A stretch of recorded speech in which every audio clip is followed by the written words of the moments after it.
La evolución tardó millones de años en crear elegantes jirafas, águilas altísimas y tortugas tranquilas. Cada criatura de esta cadena interminable es de una importancia colosal, pues es su existencia colectiva la que ha dado lugar a la asombrosa biodiversidad que nos rodea. Uno de los puntos de inflexión de esta gran saga ocurrió en el período geológico al que llegamos, el Eón Proterozoico. Nuestro destino es su era final, conocida como el Neoproterozoico. Veremos el mundo como era hace 1000 millones de años. La palabra proterozoico proviene del griego y se traduce literalmente como animales anteriores. Los científicos creían que durante esta era, las únicas criaturas del planeta eran algo más complejas que las bacterias. Pero hoy sabemos que esto no es del todo cierto. Los primeros animales auténticos ya estaban dando sus primeros pasos por el antiguo lecho marino, al menos al final del Proterozoico. Esta era antigua nunca deja de sorprender. Cada año, la investigación paleontológica revela algo nuevo, ampliando las fronteras de lo conocido. Nuestro conocimiento, reforzado por la tecnología moderna, nos permite ahondar aún más en el pasado, confirmar hipótesis audaces y comprender mejor cómo surgió la vida. Hace 1000 millones de años apenas estaba cobrando impulso. Nos encontramos en la tercera y última parte del Proterozoico, que se divide en el Paleoproterozoico, el Mesoproterozoico y finalmente el Neoproterozoico, una era de especial interés para nosotros.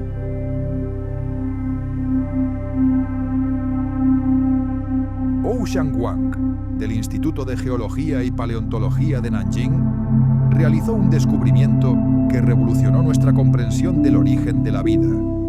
Descubrió un verdadero cementerio de criaturas antiguas. Estos fósiles representaban 16 filos, más de 170 géneros y más de 200 especies diferentes. Los científicos se encontraron con los primeros ancestros de la mayoría de los animales que han existido en el planeta, incluyendo los que lo habitan hoy. Entre los hallazgos se encontraban las primeras algas, esponjas, braquiópodos, artrópodos y equinodermos. Pero eso es solo una pequeña parte de la lista. Una de las criaturas más extrañas que se han encontrado allí es Ayucigenia.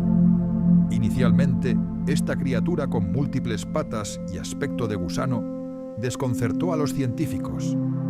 Gracias a su increíble estado de conservación, podemos examinarla en detalle. Imaginen una diminuta criatura con una cabeza ovalada unida a un cuerpo cilíndrico alargado por un delgado puente similar a un cuello. Con tan solo 22 milímetros de longitud, estaba armada con 7 pares de extremidades espinosas, una verdadera pesadilla en miniatura. La fauna de Chengjiang también está repleta de otras criaturas asombrosas. Aquí, por ejemplo, se encuentran los restos de un artrópodo cuyo lomo estaba cubierto de espinas afiladas y cuyos 7 pares de patas terminaban en diminutas garras. Hoy en día, esta criatura se clasifica como miembro del grupo de los lobópodos.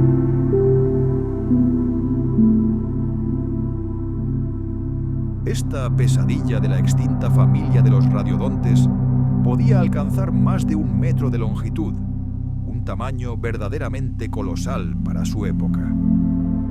Su parte delantera estaba armada con 2 grandes apéndices prensiles, segmentados y repletos de espinas. Su cabeza estaba coronada por 2 enormes ojos sobre largos pedúnculos, y debajo de ellos se encontraba una boca redonda que parecía un cascanueces. El cuerpo segmentado de esta criatura tenía 11 pares de remos, lo que probablemente lo convertía en un excelente nadador.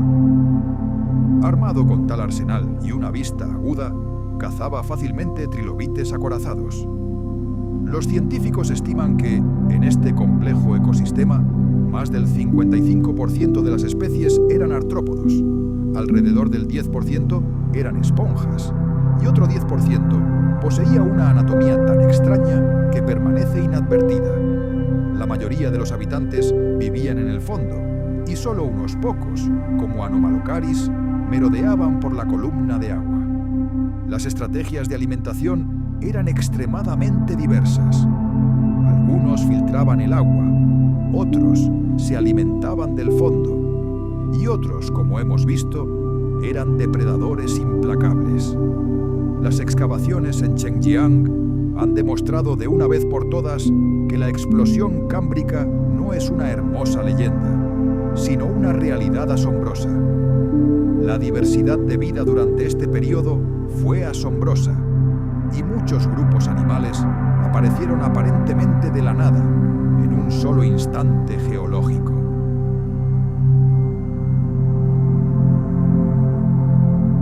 Aunque este grupo desapareció al final del Cámbrico, los Archaeothiacidae estuvieron entre los primeros bioingenieros del planeta.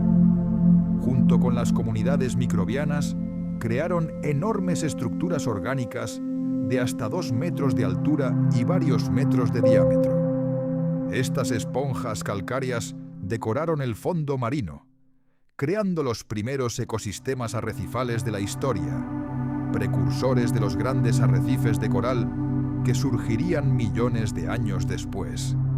Pero volvamos a los gigantes. Ya nos hemos topado con uno de estos superdepredadores, el Anomalocaris. Este extraño e increíblemente grande camarón no fue el único que infundió temor en los antiguos habitantes del océano. En junio de 2022, el mundo conoció la existencia de otro artrópodo gigante del grupo de los radiodontes. Se le llamó Titanocoris gainesi. Sus restos se encontraron en la famosa formación Burgess Shale, en Canadá. El mismo nombre, en referencia a los titanes, habla de su excepcional tamaño. Coris significa casco en griego. Con medio metro de longitud, este animal fue un auténtico leviatán de su época.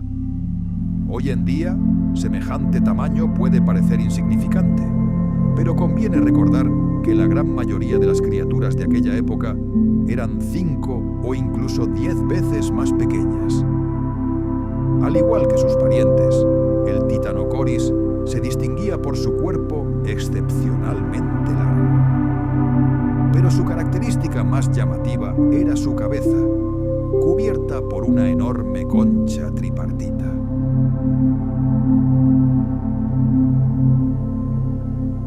Era tan enorme y desproporcionado que parecía como si el resto de su cuerpo fuera simplemente un apéndice de este gigantesco carnero acorazado. Imaginen una criatura cuya cabeza fuera tan enorme en proporción al resto de su cuerpo que pareciera flotar en el agua por sí sola. Una auténtica cabeza flotante. La boca de la criatura era un cono aterrador, salpicado de placas radiales de las que asomaban hileras de afilados dientes. Sobre esta estructura letal, sobre tallos flexibles, se alzaban unos ojos complejos y facetados que escudriñaban cuidadosamente todo a su alrededor. 2 largos apéndices anteriores, rematados con garras afiladas, apuntaban amenazadoramente hacia atrás, listos para atrapar a su presa en cualquier momento. El cuerpo constaba de numerosas palas anchas que, como remos, ayudaban a este gigante a moverse y, al mismo tiempo, sostenían sus branquias, que terminaban en la base de la columna vertebral. Este titán, cuyo caparazón era más ancho y delgado que el de sus parientes promedio del género Radiodonta, prefería permanecer cerca del fondo, en aguas costeras. Sin duda, fue uno de los asesinos más temibles que jamás hayan aparecido en los océanos del Cámbrico. Pero, ¿qué pasaba con sus parientes más pequeños? No competían directamente con este gigante. Si bien poseían una estructura similar, Estos pequeños radiodontes optaron por una estrategia de supervivencia completamente diferente. Se alimentaban por filtración, filtrando el agua en busca de plancton.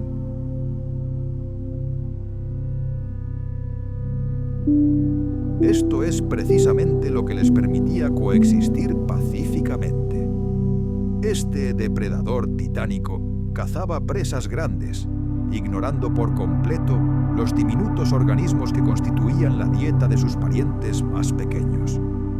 El estudio de tesoros fósiles tan singulares como el esquisto de Chengjiang en China y el esquisto de Burgess en Canadá desvela el misterio de esta época extraordinaria. Los valiosos hallazgos paleontológicos ofrecen una imagen de un mundo donde un ecosistema marino altamente complejo apenas estaba cobrando impulso. Este fue el comienzo del período cámbrico. Sin embargo, no se debe pensar que el océano estaba vacío antes de esto. La vida anterior a la llamada explosión cámbrica ya era asombrosamente diversa, compuesta por numerosos linajes, cada uno adaptándose a su entorno a su manera. Pero los organismos de esa época eran mucho más simples. El Cámbrico fue testigo no solo de un derroche de vida, sino de un verdadero avance en la evolución. La aparición de seres vivos fundamentalmente nuevos y mucho más complejos. En cuanto a los órganos sensoriales, la evolución dio un gran salto. Aparecieron los primeros ojos verdaderos y antenas sensibles. Se desarrollaron branquias para la respiración y un sistema circulatorio completo para el transporte de oxígeno. La digestión también se volvió más compleja con la aparición de tractos digestivos avanzados.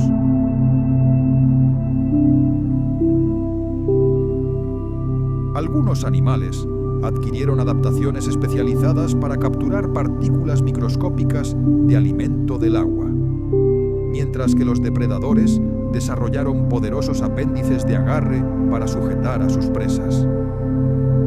Finalmente, la locomoción se volvió mucho más activa y variada, gracias al desarrollo de diversos órganos y apéndices para la natación.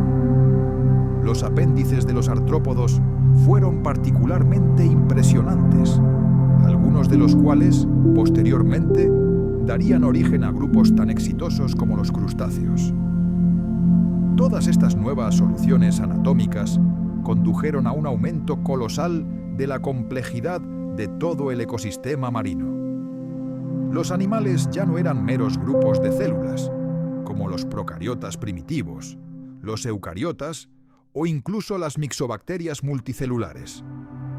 Poseían un conjunto de órganos especializados que definían claramente su lugar en el Nuevo Mundo.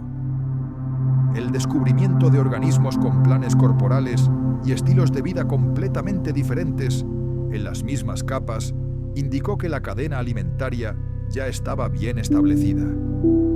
De hecho, en los sedimentos del fondo vemos gusanos priapúlidos excavadores, innumerables artrópodos deslizándose por el lecho marino. Y por supuesto, en la cima de esta pirámide se encontraban aterradores superdepredadores como Anomalocaris. Pero, ¿cómo podemos saber quién se comía a quién en este mundo antiguo? Los cuerpos fosilizados por sí solos no son suficientes.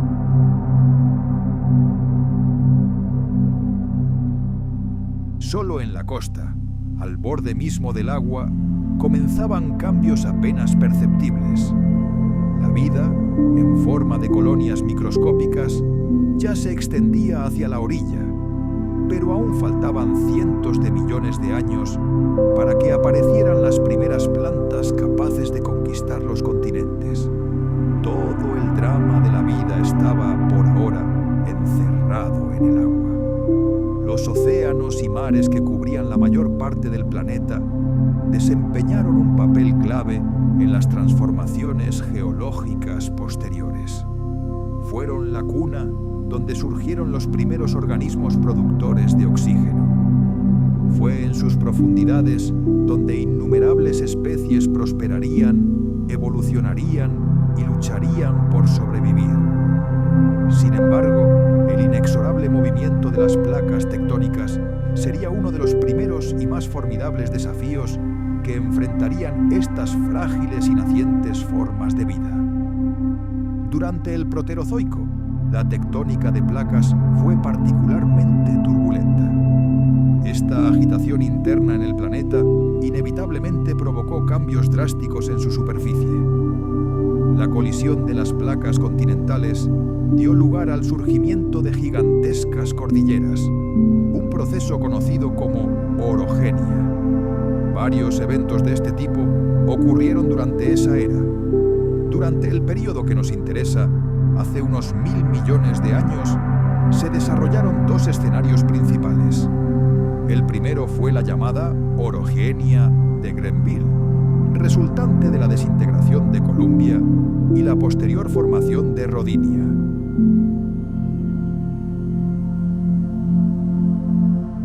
Hace 1000 millones de años, presenciamos otro punto de inflexión. El planeta comenzó a oxigenarse. A primera vista, esto parece una noticia maravillosa, pero para los organismos que habían existido durante siglos en un entorno sin oxígeno, fue realmente catastrófico. Para algunos seres vivos, este nuevo gas y su creciente concentración significaron caos y muerte, pero para otros fue una oportunidad increíble para avances evolutivos y el florecimiento de una diversidad excepcional. Retrocedamos unos millones de años para comprender mejor este evento crucial para nuestro planeta. Poco después de su formación, la Tierra ya contaba con una atmósfera, pero se parecía poco a la que respiramos hoy. Hablamos de una atmósfera primitiva que existió hace 4.600 millones de años.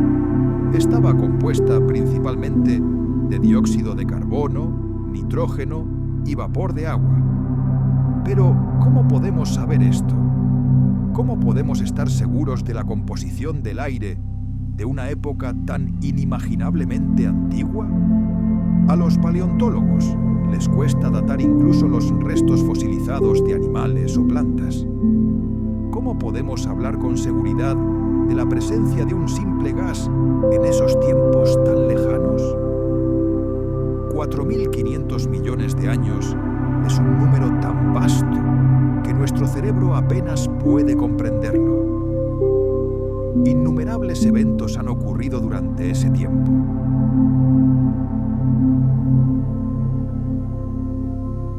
Estos compuestos, como el metano, las sales y los minerales de hierro, actuaban como una esponja gigante, absorbiendo todo el oxígeno producido. Sin embargo, tras millones de años, estos sumideros se oxidaron por completo. Alcanzaron la saturación y ya no podían retener el oxígeno libre. Y entonces, hace aproximadamente entre 2.450 y 1.850 millones de años, el oxígeno comenzó a liberarse en enormes cantidades, primero al agua y luego a la atmósfera. Este evento, conocido como la catástrofe del oxígeno, fue una sentencia de muerte para los procariotas anaeróbicos. Su propio entorno se volvió repentinamente tóxico. Imaginen jadear en cada respiración, asfixiándose, buscando desesperadamente el gas que los conecta con la vida, sin encontrarlo. Esto es precisamente lo que les ocurrió a las bacterias antiguas, y las culpables de su desaparición fueron otras bacterias que, sin darse cuenta, liberaban este gas asfixiante. Retrocedamos rápidamente al pasado lejano, a una era en la que la química misma de nuestro planeta experimentaba cambios monumentales. Imaginen los océanos antiguos. Sus aguas contenían enormes cantidades de hierro, filtrado de las rocas de los continentes emergentes. Y entonces, un nuevo y revolucionario gas, el oxígeno, comenzó a penetrar en este entorno primigenio. Reacciona con el hierro disuelto, y esta interacción desencadena un proceso global que hoy llamaríamos oxidación. Óxido común y corriente, pero a escala planetaria.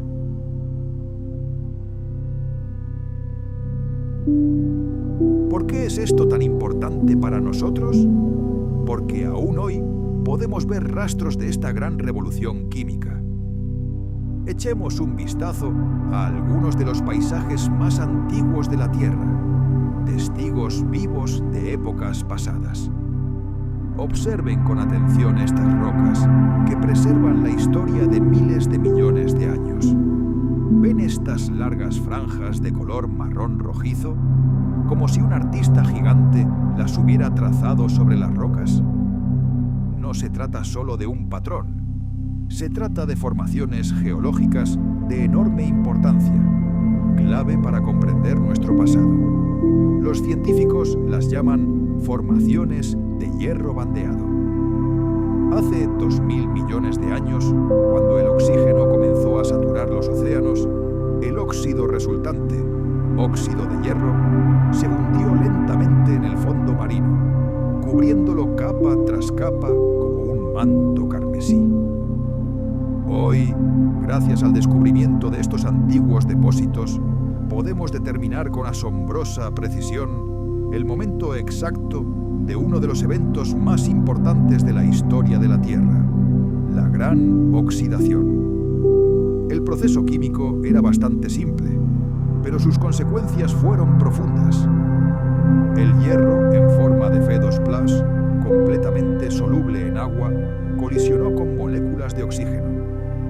Esta reacción lo transformó en óxido de hierro Fe3+, que ya no era soluble en agua y precipitó.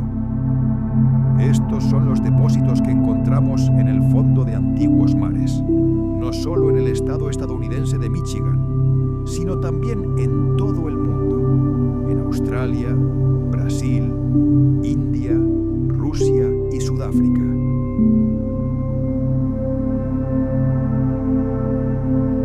Y la sucesión de glaciaciones estuvo, sin duda, estrechamente vinculada a estos cambios geológicos y climáticos globales.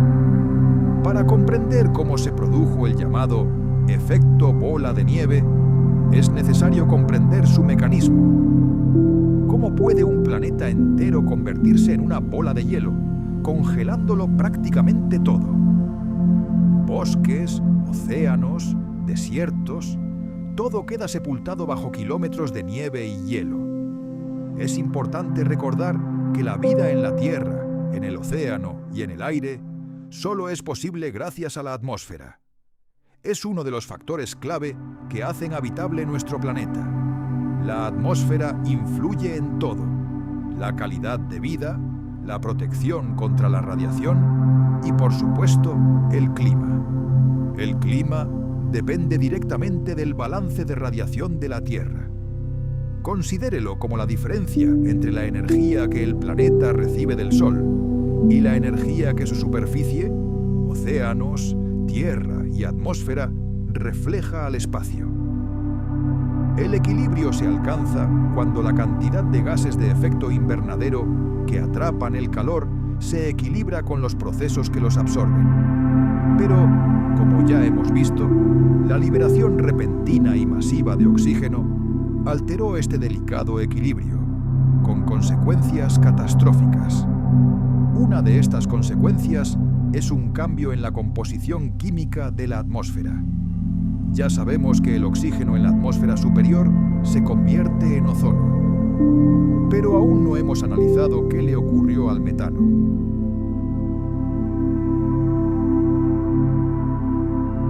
El metano, un potente gas de efecto invernadero, comenzó a reaccionar vigorosamente con el oxígeno. Esto resultó en la formación de dióxido de carbono, un gas de efecto invernadero mucho menos efectivo.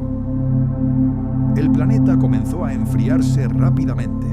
Gradualmente se cubrió de hielo, que en algunos lugares podía alcanzar hasta 1 kilómetro de espesor. Si observáramos la Tierra desde el espacio durante este periodo, no la reconoceríamos. Las concentraciones de metano disminuyeron, y con ellas las temperaturas. Pero eso fue solo el principio. La repentina ola de frío creó hielo, y este, a su vez, desencadenó una reacción en cadena que la hizo aún más extrema. Para comprender este proceso, necesitamos comprender el efecto albedo. El albedo es la reflectividad de una superficie. A medida que la Tierra se volvía cada vez más blanca debido al hielo, y el hielo es un material altamente reflectante, cada vez más luz solar simplemente rebotaba en el planeta y regresaba al espacio. Las temperaturas continuaron descendiendo en espiral. A lo largo de varios millones de años, nuestro planeta se convirtió en una gigantesca bola de nieve, desplazándose por el espacio alrededor del Sol. Esta no fue la primera glaciación de la historia. Durante el Proterozoico, la Tierra experimentó la formación de 4 supercontinentes y al menos 3 glaciaciones globales, lo que provocó cambios drásticos.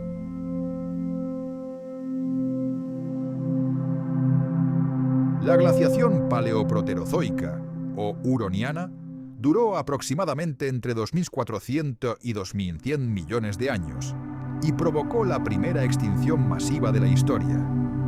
Luego, en el Neoproterozoico, la era final del Proterozoico, la Tierra experimentó 2 glaciaciones sucesivas increíblemente poderosas. La primera, conocida como la glaciación Sturt, fue global y ocurrió durante el período criogénico. Se estima que duró 57 millones de años, desde hace aproximadamente 717 hasta 660 millones de años. Este periodo fue, sin duda, el más impresionante en su intensidad y duración. Lo mismo puede decirse de la glaciación marinoana, que ocurrió varios millones de años después, también durante el período criogénico. Duró desde hace 650 hasta 635 millones de años. Aunque más corta, no fue menos severa que la anterior. Una vez más, el hielo cubrió casi todo el planeta. En algunas regiones, los océanos del mundo estaban cubiertos de hielo hasta una profundidad de varios kilómetros.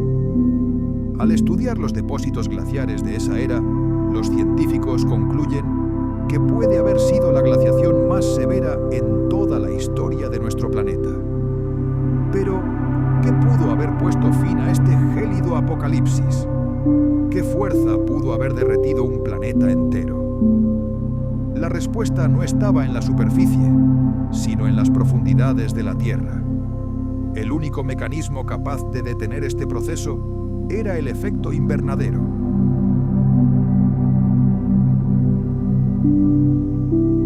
Los volcanes, en constante erupción bajo el hielo, liberaban enormes cantidades de dióxido de carbono a la atmósfera. Dado que los océanos estaban congelados e incapaces de absorberlo, el gas se acumulaba en el aire. A medida que este proceso cobraba impulso, el efecto invernadero comenzó a calentar el planeta lenta pero inexorablemente. El hielo comenzó a derretirse. Tras millones de años, el mundo finalmente comenzó a emerger de su prisión helada. Tras una extenuante era de frío, la garra helada que había atado al planeta finalmente se estaba aflojando. El calor regresó a la Tierra, creando condiciones mucho más favorables para el surgimiento de la vida, tanto en la Tierra como en las profundidades oceánicas. El interior del planeta vibraba con tensión. Los volcanes arrojaban columnas de ceniza y gas al cielo, liberando su energía interna. Y todo esto forma parte de una sola cadena. Los procesos tectónicos se desarrollan con furia bajo la superficie. Una vez que el planeta se desprenda de su capa de hielo, la gran era conocida como la Tierra Bola de Nieve llegará a su fin. Nuestro planeta se despojará de su capa de hielo de kilómetros de espesor y el clima volverá a ser más templado. Como resultado de este calentamiento global, gigantescas masas de nieve y glaciares comienzan a derretirse. Corrientes vitales se precipitan hacia el océano, trayendo consigo un regalo invaluable: nutrientes.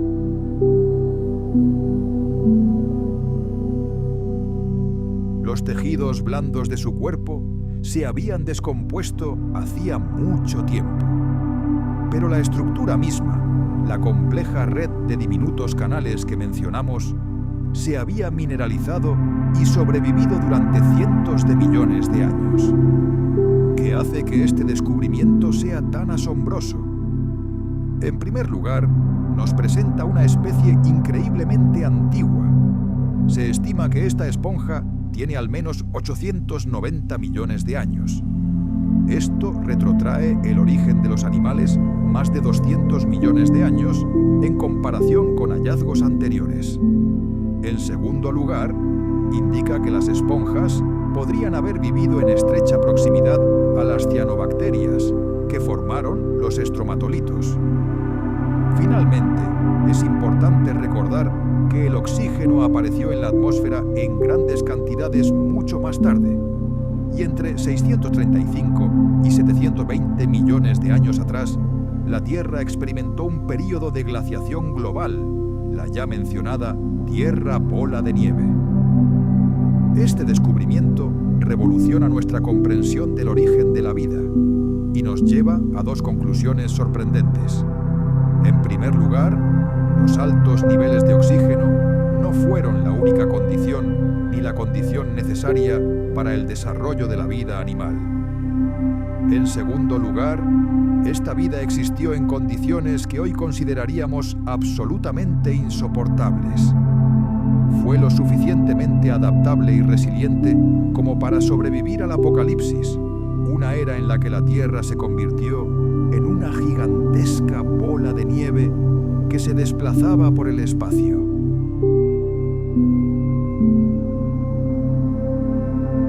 Si bien las glaciaciones posteriores sin duda redujeron la población de estos primeros organismos multicelulares, las esponjas aún no han dicho su última palabra. Incluso hoy, sus descendientes se pueden encontrar en cada rincón de nuestros océanos. Tenían algunos ases más bajo la manga. Fueron testigos de eventos increíbles en la historia de nuestro planeta. Numerosos giros evolutivos, convulsiones globales, cambios y renovaciones. Esta antigua esponja nos permite vislumbrar el nuevo mundo de los eucariotas, organismos con núcleo celular. Varios millones de años después, nos encontramos en una nueva era, poniendo fin al neoproterozoico. Este es el período ediacárico. A pesar de todos los desafíos que ya hemos mencionado, cambios climáticos abruptos, cataclismos atmosféricos, aumento de los niveles de oxígeno, erupciones volcánicas, glaciación global, deriva continental, las esponjas sobrevivieron y continuaron evolucionando. Ni siquiera los procesos tectónicos ni la desintegración del supercontinente Rodinia pudieron detener el flujo de vida. Esta continuó evolucionando a un ritmo increíble. Este fue el umbral de un nuevo gran período en la historia de nuestro planeta, el Cámbrico, cuando la vida en la Tierra estalló en un espectáculo de fuegos artificiales de formas y especies. Aunque el período ediacárico no fue tan rico y diverso como el Cámbrico posterior, ya podemos vislumbrar indicios prometedores de lo que vendrá.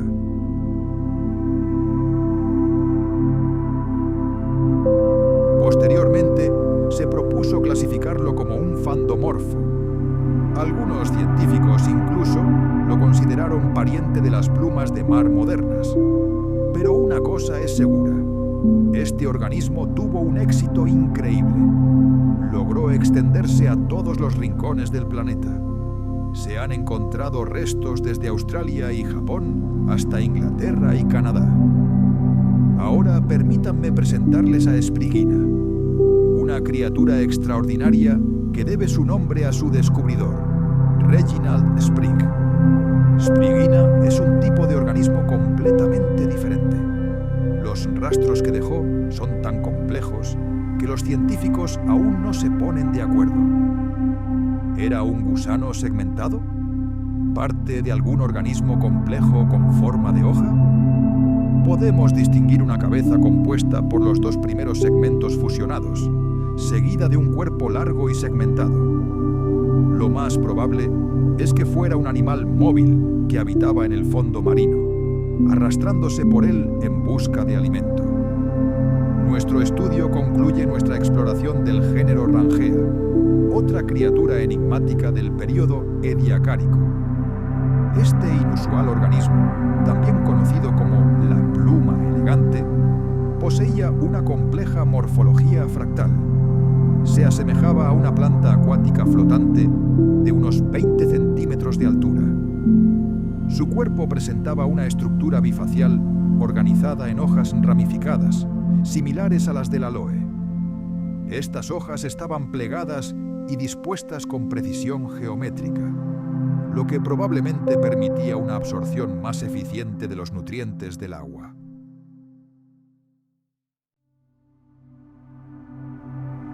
El papel exacto del arcarúa en su ecosistema sigue siendo un misterio. Pero los científicos especulan que era una criatura que habitaba en el fondo marino y se arrastraba lentamente por el lecho marino, alimentándose de partículas orgánicas depositadas en el lodo.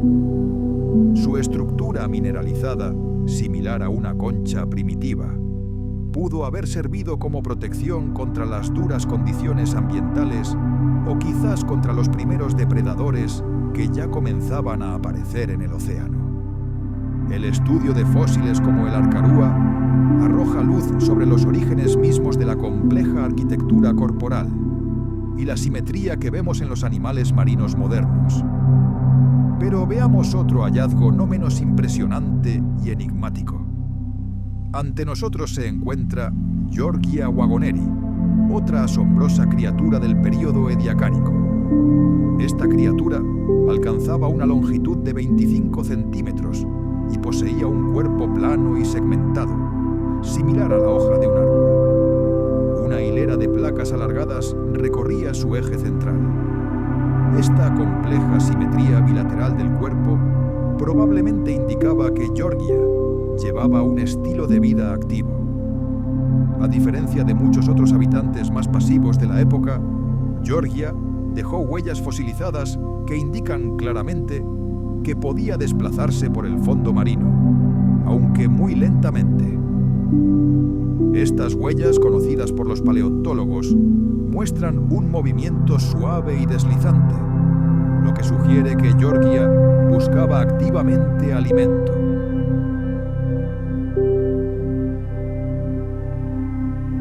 Probablemente se alimentaba de esteras bacterianas, finas películas de microorganismos que cubrían el fondo del océano, u otros residuos orgánicos.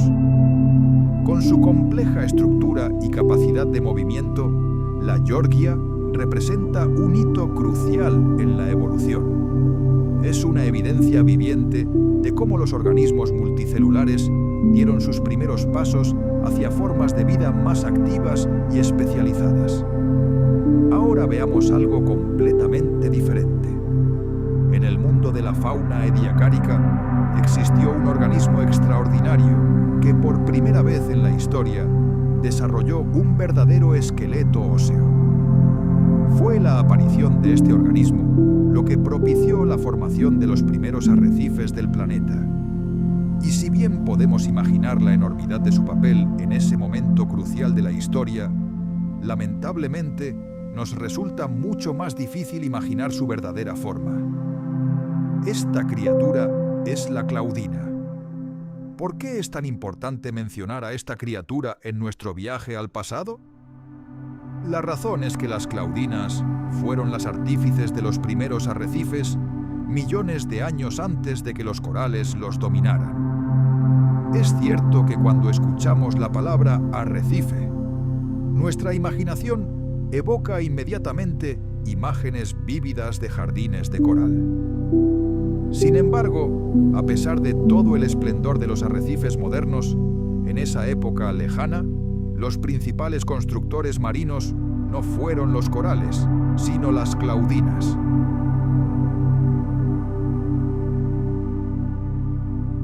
Algunas de las estructuras más famosas creadas por estas criaturas son los fósiles hallados en Namibia. Se estima que estos arrecifes fósiles tienen entre 542 y 549 millones de años. Hace muchos años, un grupo de científicos que trabajaba en la formación Nama hizo un descubrimiento asombroso. Piénsenlo. Los restos de este antiguo arrecife submarino yacen ahora en medio de uno de los desiertos más áridos del mundo, en Namibia, donde no hay ni una sola gota de agua en kilómetros a la redonda. Pero la Claudina no construyó sus arrecifes sola.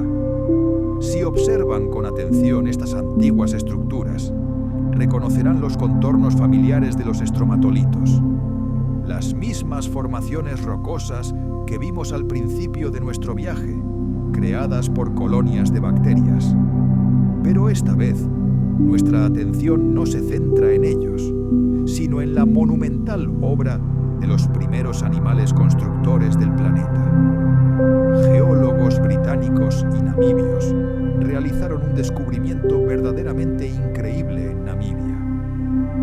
Pudieron estudiar en detalle el proceso de biomineralización, la creación de minerales por organismos vivos, en una de las primeras criaturas en desarrollar un caparazón duro. Este descubrimiento marcó un verdadero punto de inflexión, dividiendo la historia de la vida en un antes y un después.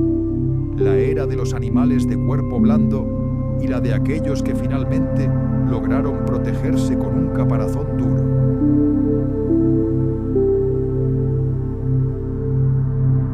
Con la aparición de los primeros arrecifes, el océano comenzó a adquirir una apariencia completamente nueva. Aquí vemos animales radicalmente diferentes a los de épocas anteriores. El desarrollo de un caparazón duro en estos organismos impulsó la evolución, lo que condujo a una mayor complejidad celular y a una verdadera explosión de diversidad biológica. Este descubrimiento se realizó gracias a Preston Cloud, un distinguido geólogo y paleontólogo que comenzó a estudiar este asombroso organismo. Fue en su honor que esta criatura recibió el nombre de Claudina. Gracias a las primeras investigaciones, sabemos que Claudina fue uno de los primeros animales multicelulares acorazados y era bastante pequeño. Los fósiles que dejó muestran que su esqueleto consistía en diminutos conos de piedra caliza anidados. El diámetro de estos microfósiles era de tan solo unos milímetros y su longitud total oscilaba entre 8 y 150 milímetros. Claudina vivía en enormes colonias, adheridas entre sí y a las superficies duras del fondo marino. Formaban una especie de cemento natural que creó la sólida estructura rocosa del arrecife. Muchos científicos han expresado interés en estos enigmáticos habitantes de los océanos antiguos, pero fueron la profesora de geología de carbonatos, Rachel Wood, y sus colegas de la Universidad de Edimburgo, el University College de Londres y el Instituto Geológico de Namibia, quienes lograron esclarecer la actividad de las claudinas y su enorme importancia para el océano.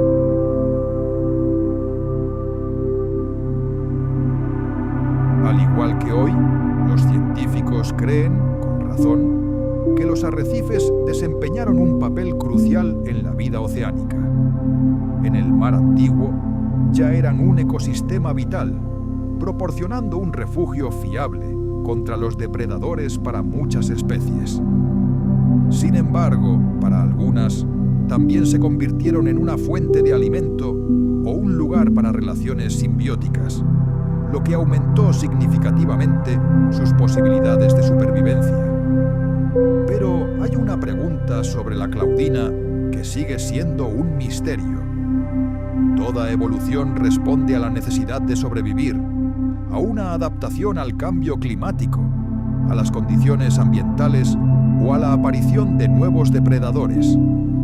Por lo tanto, el caparazón duro de la Claudina y su capacidad para construir arrecifes fueron sin duda una adaptación de este tipo. Pero, ¿de qué se protegía exactamente? ¿Qué la impulsó a desarrollar esta armadura? Una cosa es segura: la Claudina, sin darse cuenta, se convirtió en un catalizador para el surgimiento de nuevas formas de vida, aún más complejas. En épocas posteriores, veremos cómo las especies que surgieron aquí pudieron crecer, evolucionar, desarrollar una increíble diversidad de formas y dar saltos evolutivos monumentales. Si tuviéramos que resumir nuestro increíble viaje, comenzaríamos con el hecho de que hace 1000 millones de años, contrariamente a lo que pudiera parecer a primera vista, la Tierra ya era habitable. La vida era modesta, pero real. Era un mundo misterioso y en constante cambio.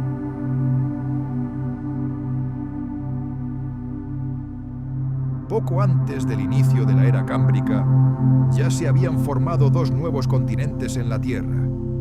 El mayor de ellos, Laurentia, se convirtió en la base de la mayor parte de Norteamérica, tal como la conocemos hoy.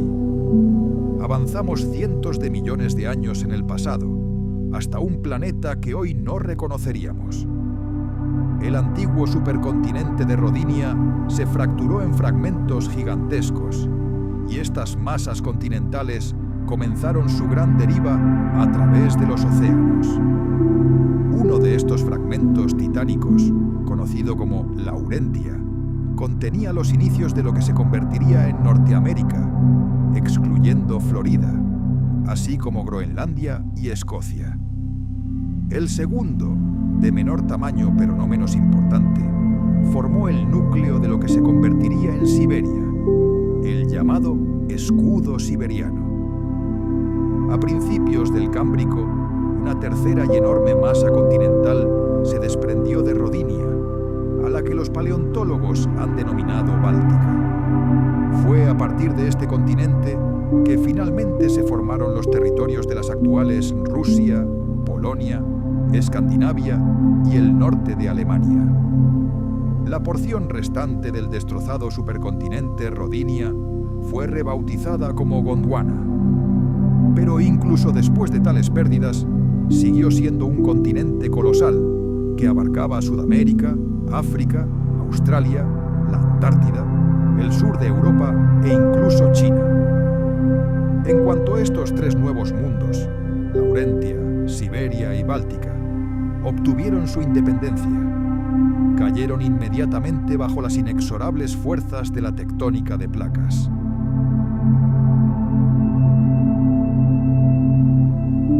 Convergieron y divergieron lentamente, como barcos gigantes en un océano prehistórico. En esta eterna danza de continentes nacieron algunos océanos, mientras que otros se derrumbaron y desaparecieron.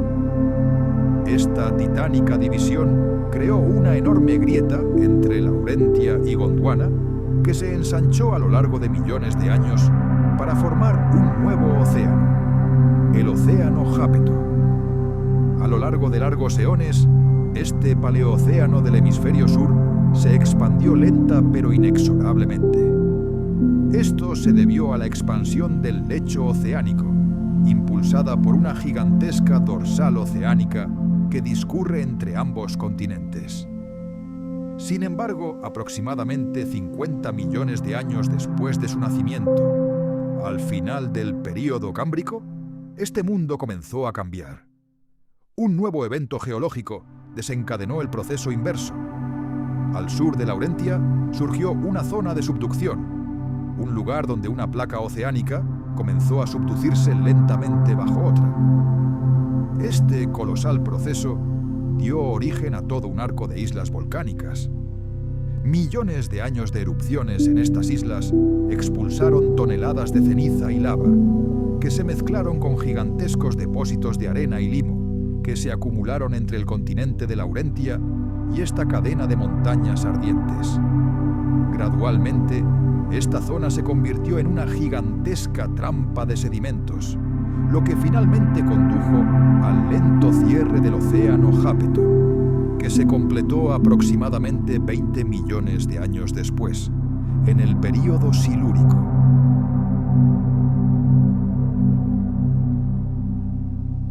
Además, los pequeños bloques continentales que se habían desprendido de la Gran Gondwana también se precipitaron hacia el norte, Todos estos acontecimientos, en conjunto, condenaron al océano Jápeto. Sus aguas se comprimieron como si estuvieran en una prensa gigante.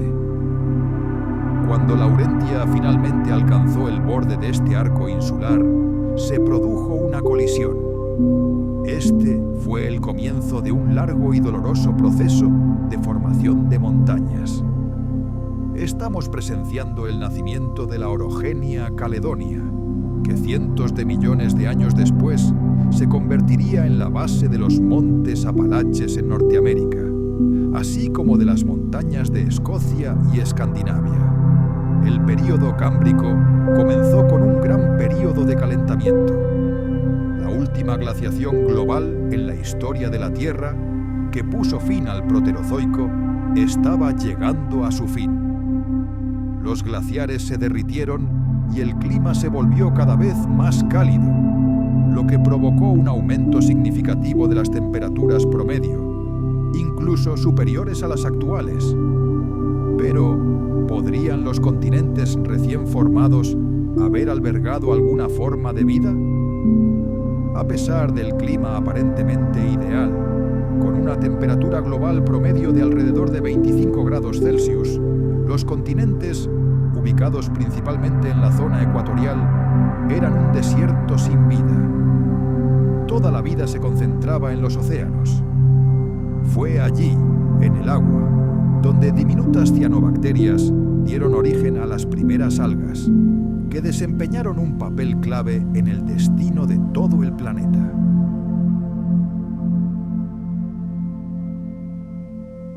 Saturaron la atmósfera de oxígeno incansablemente, abriendo horizontes completamente nuevos para la evolución, mientras que en Laurentia, Siberia y el Báltico reinaban climas tropicales.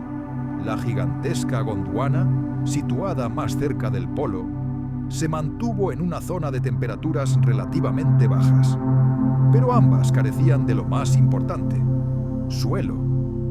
Por otro lado, las condiciones en la zona tropical eran mucho más favorables. La atmósfera ya contenía un 20% de oxígeno y el contenido de dióxido de carbono era de medio punto porcentual. Sin embargo, existía un problema fatal. La capa de ozono, nuestro escudo protector invisible, aún era demasiado delgada para proteger la superficie terrestre de la mortal radiación ultravioleta del Sol. Esta radiación letal dejó los continentes completamente estériles e incapaces de albergar vida. Imaginen el paisaje. Sin una sola planta, sin una sola pizca de tierra, la superficie parecía un vasto desierto árido. Solo el inexorable movimiento de las placas tectónicas y la poderosa erosión transformaron lentamente la apariencia de estas tierras, compuestas de roca desnuda y llanuras agrietadas por el calor. Sin embargo, los océanos poco profundos y cálidos aprovecharon al máximo estas condiciones favorables. Desde el comienzo mismo del período, las aguas fueron pobladas primero por organismos unicelulares y luego por los primeros organismos pluricelulares.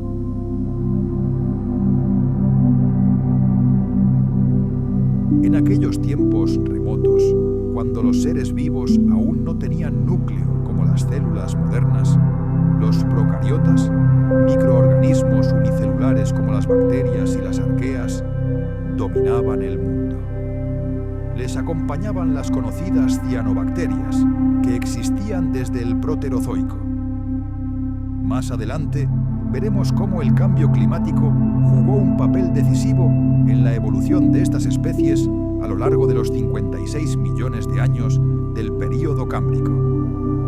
Hace aproximadamente 600 millones de años, al final del Proterozoico, justo antes del Cámbrico, surgió en el planeta la enigmática fauna ediacárica. Estaba compuesta por extraños organismos de cuerpo blando con forma de hojas o tubos.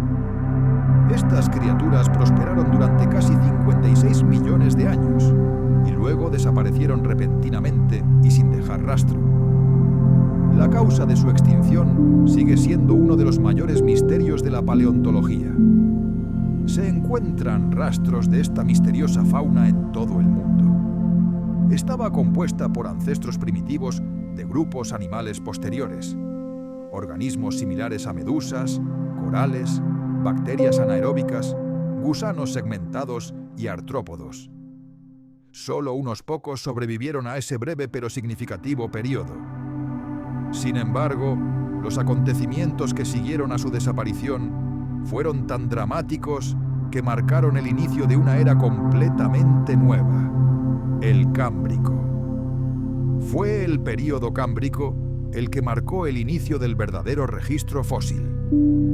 Tras el fin de la última glaciación, el planeta se transformó.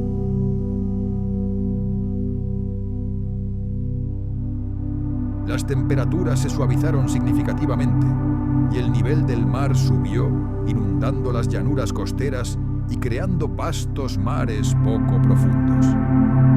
Estas condiciones ideales desencadenaron una explosión de vida submarina. Pero no se trataba solo de cantidad. A escala geológica, prácticamente de la noche a la mañana, surgió una diversidad tan asombrosa de nuevas formas anatómicas que los científicos la denominan la explosión cámbrica. Fue un acontecimiento evolutivo sin precedentes, un punto de inflexión en la historia de la vida en la Tierra. Algunos investigadores incluso lo denominan el gran avance zoológico. La mayoría de los filos animales modernos surgieron durante este periodo, hace entre 540 y 505 millones de años. Y aunque muchas de estas primeras criaturas multicelulares se extinguieron posteriormente, la explosión cámbrica dio origen a una increíble diversidad del reino animal. Los organismos vivos adquirieron primero partes duras del cuerpo, conchas, caparazones e incluso los primeros esqueletos, que dejaron una huella imborrable en el registro fósil. La mayoría aún tenían el cuerpo blando, como los gusanos y las esponjas. Sin embargo, fue entonces cuando aparecieron los primeros artrópodos, los ancestros lejanos de los cangrejos, arañas e insectos modernos. También se encuentran rastros de los futuros cefalópodos, ancestros de los pulpos y calamares en yacimientos de esa época.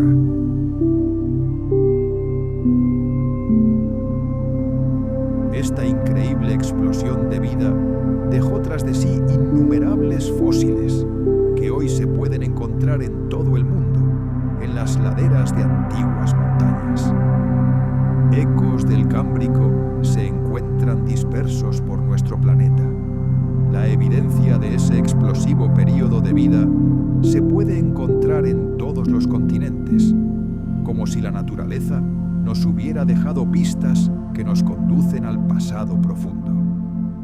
Sin embargo, todo lo que sabemos hoy sobre estos albores del mundo animal se basa en el estudio de los pocos restos que han sobrevivido cientos de millones de años. Y los paleontólogos, como detectives del tiempo, continúan su incansable búsqueda a través de estos archivos geológicos únicos. Europa, y Francia en particular, atesora muchos de estos tesoros. En la parte suroeste del Macizo Central, en un lugar llamado Montagne Noire, o Montaña Negra, se han hecho descubrimientos asombrosos. Fósiles antiguos también sobresalen de las rocas de los Pirineos y Normandía. Pero fueron las Ardenas las que estaban destinadas a hacer historia. Fue aquí, en 1888, donde se encontraron los primeros fósiles cámbricos en Francia. Se trataba de restos de trilobites, criaturas legendarias de aquella época, cuyas conchas quedaron grabadas para siempre en la piedra. Pero vayamos a otro lugar, a uno de los descubrimientos paleontológicos más increíbles de la historia. Imaginemos el 30 de agosto de 1909. Un paleontólogo llamado Charles Doolittle Walcott recorría las agrestes montañas rocosas canadienses.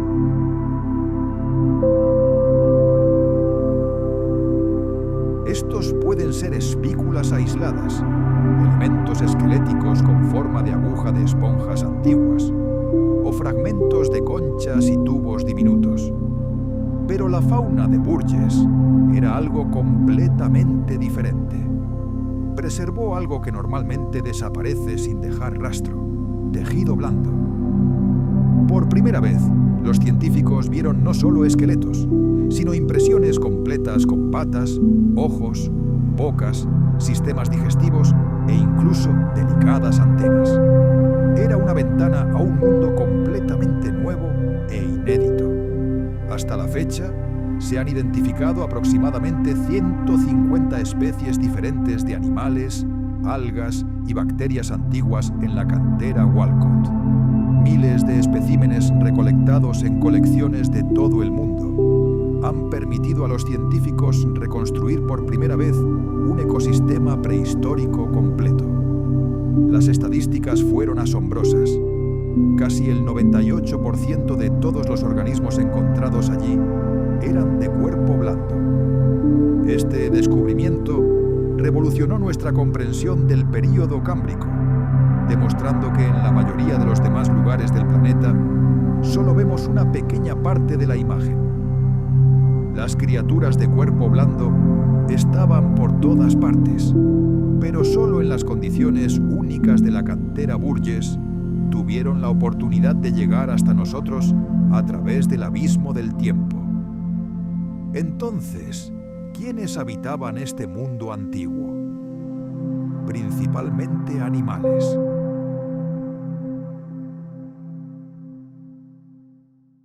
Claro que también había algunas especies de algas verdes y rojas, así como colonias de microbios.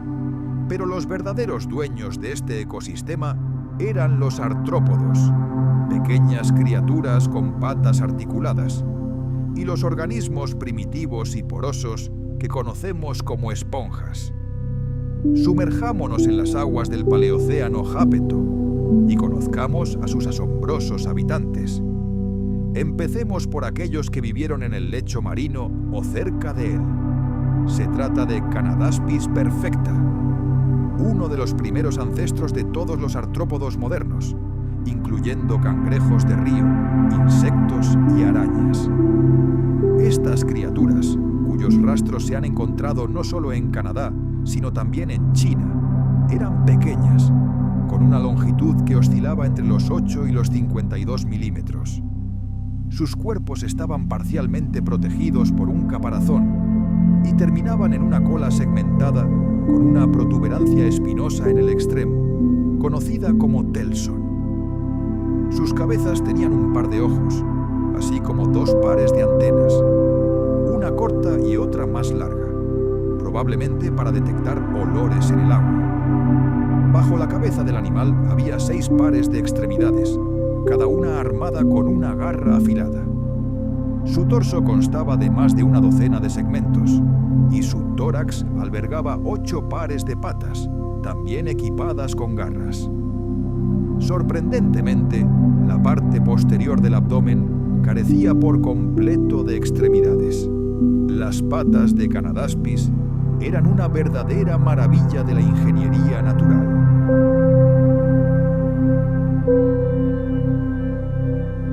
Eran birrames, lo que significa que cumplían 2 funciones a la vez.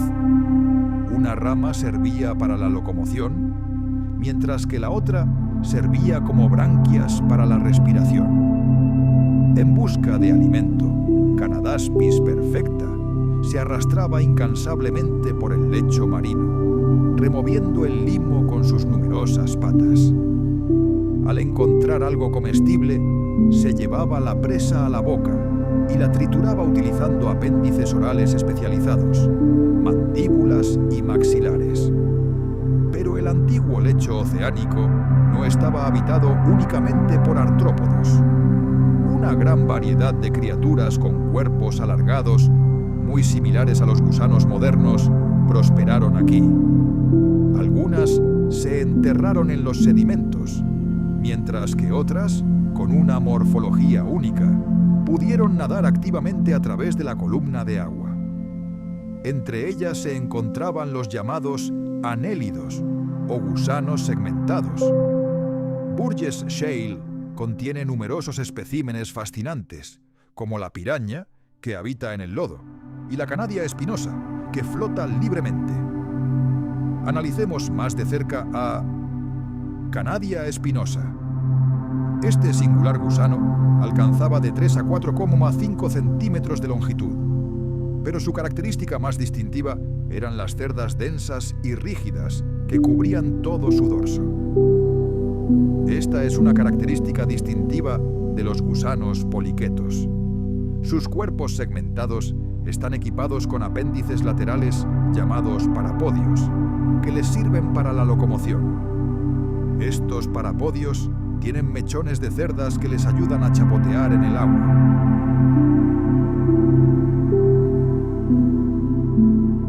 Y aunque ahora rara vez superan los pocos milímetros de longitud, se comportan como formidables depredadores, aterrorizando a peces jóvenes y pequeños crustáceos. El fondo marino también albergaba braquiópodos, animales que bien podrían haber sido presa de gusanos depredadores. Estos organismos se alimentaban por filtración, encerrados en conchas bivalvas. Solían adherirse al fondo marino o a otras criaturas mediante un órgano flexible similar a un pie. Micromitra burgessensis era uno de estos braquiópodos, alcanzando una longitud máxima de tan solo 10 milímetros. Su nombre, traducido del griego, significa pequeño turbante. La concha de esta especie estaba decorada con líneas pronunciadas y elevadas que irradiaban desde el centro, creando un elegante patrón en forma de diamante. Setas largas y delgadas crecían a lo largo de los bordes de la concha, extendiéndose mucho más allá.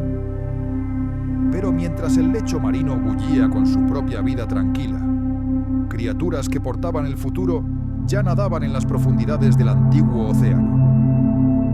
Estos eran cordados, criaturas con una cuerda dorsal, o notocorda, un análogo primitivo de la columna vertebral. Entre ellos estaba Picaya, un fósil de Burgess Shale, que es sin duda la forma más primitiva de cordado conocida por la ciencia en ese momento. Este humilde ancestro de todos los vertebrados, incluidos nosotros, ya navegaba por las aguas del mundo cámbrico. Imaginen una criatura que se parecía a un gusano.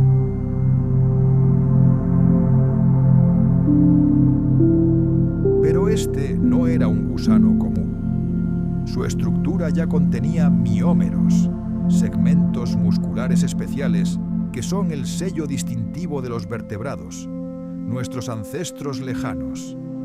Esta diminuta criatura, de solo unos 5 centímetros de largo, tenía un cuerpo alargado y aplanado lateralmente, lo que la hacía parecer una anguila moderna. Ya se podían distinguir ojos primitivos en su cabeza, y una pequeña aleta pélvica era visible en la parte posterior, que le ayudaba a maniobrar. Y aunque esta criatura pueda parecer insignificante a primera vista, su aparición representa un gran salto, un punto de inflexión en la gran saga de la evolución. Mientras tanto, el lecho marino del océano prehistórico rebosaba de vida. Innumerables organismos escudriñaban el lodo en busca de alimento. Se deslizaban por el fondo y nadaban por la columna de agua, cazando criaturas más lentas, como antiguos caracoles y erizos de mar.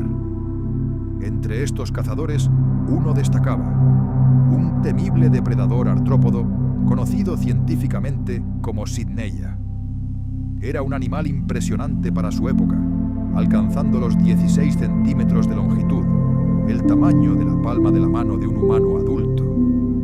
Su cuerpo estaba protegido por un fuerte caparazón. Su cabeza estaba cubierta por un escudo ancho, casi rectangular, con muescas especiales a los lados para antenas largas y sensibles.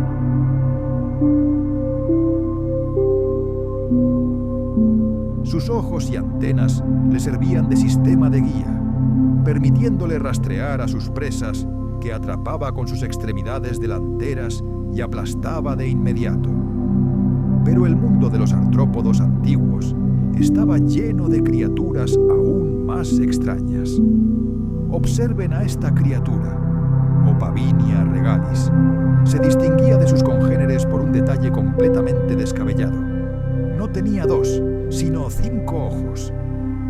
Esta increíble morfología, con un extraño apéndice frontal similar a una trompa, la convirtió en un verdadero icono paleontológico. Su peculiar apariencia es uno de los símbolos más reconocibles de toda la fauna de Burgess Shale. El cuerpo de la criatura alcanzaba los 10 centímetros de longitud. A los lados tenía paletas y branquias que se fusionaban en una gran aleta en forma de abanico en la cola. Sin contar la probóscide, su longitud corporal oscilaba entre 4 y 7 centímetros. En la parte frontal de su cabeza redondeada se alzaba una auténtica corona de 5 ojos saltones, posados sobre cortos pedúnculos. Pero la característica más asombrosa era su probóscide. 4 veces más larga que su cabeza, era increíblemente flexible y móvil. En su extremo tenía una garra, parecida a una pinza mecánica, con 5 tentáculos y 6 espinas afiladas. La boca, curiosamente, estaba ubicada en la parte inferior del cuerpo y apuntaba hacia atrás. El cuerpo de Opavinia constaba de 11 segmentos, cada uno con un par de lóbulos laterales con placas branquiales.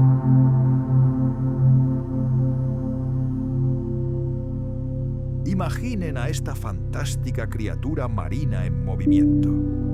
Se elevaba por el agua gracias a los ondulantes e hipnóticos movimientos de sus lóbulos laterales, que actuaban como docenas de diminutas hélices. Un largo abanico en su cola le servía de timón, permitiéndole maniobrar con asombrosa precisión.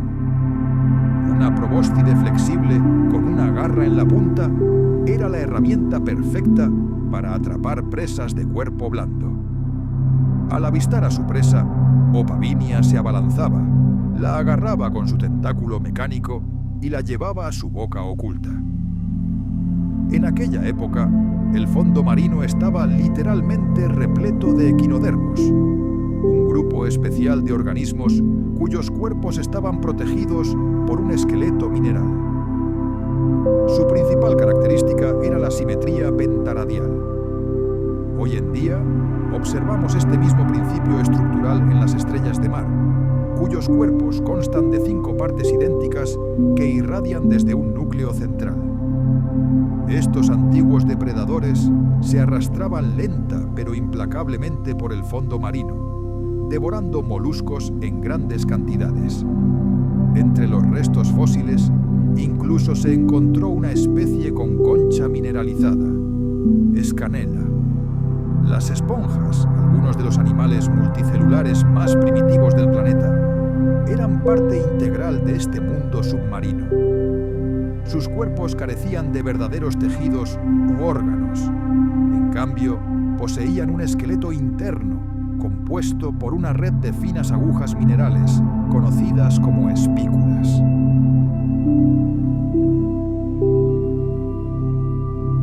Estas asombrosas criaturas se alimentaban por filtración en el fondo marino. Burgess Shale conserva hermosos ejemplares de varias especies de esponjas del género Bauxia, incluyendo la Bauxia gracilenta. Esta esponja era extremadamente común, alcanzando hasta 8 centímetros de longitud. Podía ser simple y sin ramificar, o formar colonias complejas y ramificadas. Cada rama era casi cilíndrica, similar a un cono puntiagudo con una cavidad en su interior. Para sobrevivir, estas criaturas se veían obligadas a pasar agua continuamente a través de ellas, filtrándola por innumerables canales en sus paredes y atrapando partículas orgánicas microscópicas. Otras especies con estructura y forma esqueléticas distintivas vivían en las cercanías. Por ejemplo, Bauksia dignata y Bauksia densa. Estas esponjas podían crecer hasta 15 centímetros de diámetro, formando verdaderos matorrales submarinos, el refugio perfecto para numerosos pequeños animales que habitan en los fondos marinos.